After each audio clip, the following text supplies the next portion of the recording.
सीने के स्याही से जो लिखते हैं अपने इरादे को, उनके मोहब्बत के पन्ने कभी कोरे नहीं हुआ करते।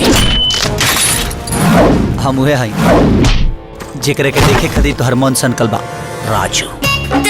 ए जब से जान ली हनी पिया मान ली हनी संगे जिंदगी बिताइब हम तो ठान ली हनी बाबू बोलो न तोहर का विचार है।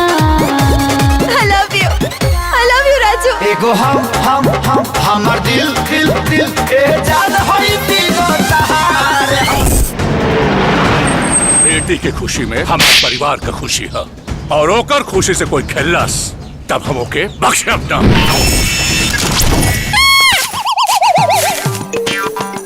चल तू भाई बला को टाल तू। अरे भांजी ये केकरा से प्यार करता रे? हमार बेटी तोहरा के जीवन साथी चुन ले बाड़ी और 15 दिन में अगर तू 15 लाख कमा के लिए तो हम अपन बेटिया का हाथ तोहरे हाथ पे दे दे।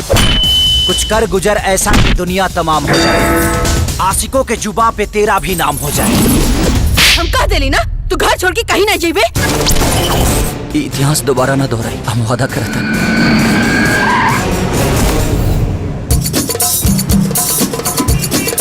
Hi baby, I miss you. तोहरा से दूर होके कबले रहा जी, चल गईला छोड़ के तू हमके आराम जी। पानी पिया बुआ सरकी रहनी तब बुझे हम याद करतानी। पैसे कमाने हैं ना? हाँ।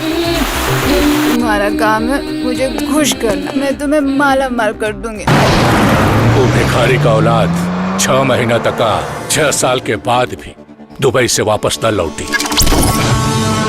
तो दिल्ली लेके मेरा ये दिल्ली ले लो मैं पबजी की गेम बन गई हूँ राजा जी आगे खेलो।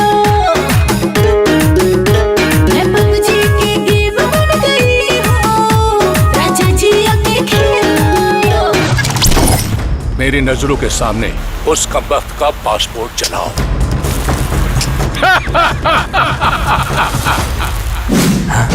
शर्त पर सत्ता और सरकार चलेला, लेकिन प्यार दिल से होला।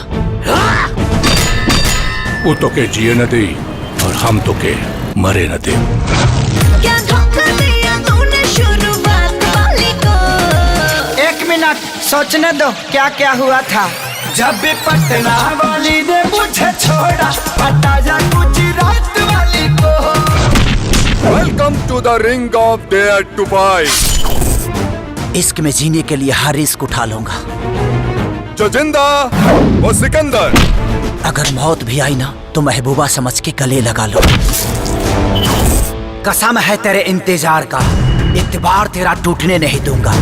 रिश्ता अपना जन्म जन्म का है, साथ तेरा छूटने नहीं दूंगा।